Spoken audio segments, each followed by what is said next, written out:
Loved this movie. Great. Congratulations Thank on you. it. And, you know, going into it, the one thing everybody's been waiting for since the first film is Smaug. Everybody wants Smaug. And we've never seen him in a live-action environment like this before. When you guys were approaching, you and Peter Jackson first started talking about him. I've got to ask you, did you enjoy it? Did you like Loved what you it! saw of him? Okay, good. Loved him! Okay, good. Describe to me the Smaug you guys wanted to convey on screen. Well, there have been some extraordinary illustrations since the dawn of this story, and I think what the boys at Weta, well, boys and girls at Weta, did extraordinarily extrapolated from what I gave them in the mocap set and also the voice work, was pay homage to those drawings in a way. So there were bits, there were definitely shapes and ideas and colours that are him from the book. To be honest, I mean, these illustrations have been very loyal to in the past to how Tolkien described him. And yet they've still managed to create something utterly unique, utterly fresh and surprising at times, and beautiful, beautiful ideas. So basically, you know, what I brought to it at the beginning was how to physicalize this voice, how to give gestures that were anthropomorphic and recognizably a character and possibly bits of me, but something that was not just animal.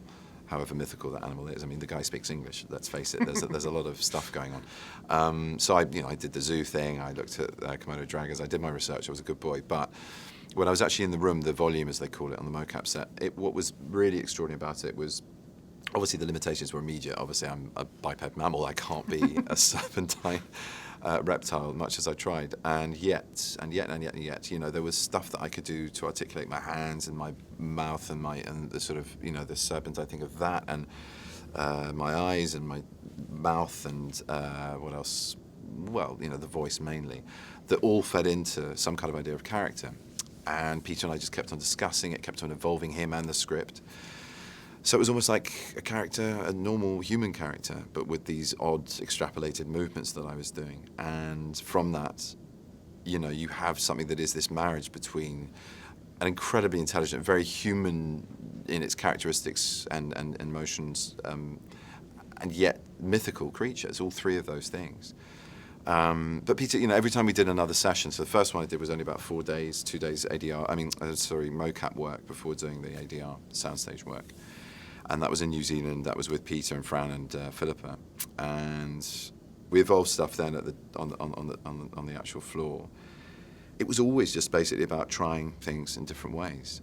And then when I came back for the next session, he'd had another visual idea. He said, I think it would be really cool if like, you know, you could sort of see this furnace inside of him, burning in his stomach. So that kind of glow, that sort of heat that comes up before he belches flame, that was a Peter idea quite late into, I don't know, well, it was about a year and a half ago when we did the second session, I think, about a year ago maybe now.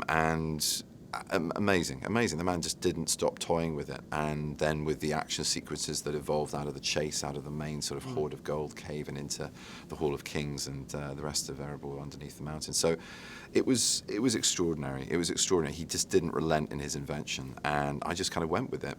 And sort of a lot of it was visual. A lot of it I wanted to hear about. I wanted to hear how scaly he was going to be. Was he going to be breathing? Were there going to be fumes off him? There was this idea of when his eye opened, it sort of scanned red, and there's still a kind of glow that comes from him, but it's less like a kind of, because I said to him, isn't that a little bit like a kind of alarm system, like entrapment, all those laser beams, and it's a bit kind of 21st century, but it was the glow of evil, the kind of glow of evil that the eye in the tower has, the other character I play, well, it turns into that. Bit of a plot spoiler, but there we go. You can read the books. That was interesting as well, that development of the necromancer, you know, an equally complex character, not a body yet, sort of ethereal, half-formed, and something that instead of Smaug, who's sort of front foot and the energy's out like it would be with any other animal in a kingdom, this thing is sort of death. It's inviting an eternity like a black hole. It sucks all the life and energy into it. So how do you do that? How do you physicalize that? So we mucked around with ropes and sort of, I was on some kind of, it was a bit like a jerk rig, like a long bit of bungee that I kind of went forwards and went backwards. So it was this odd, really strange, creepy motion.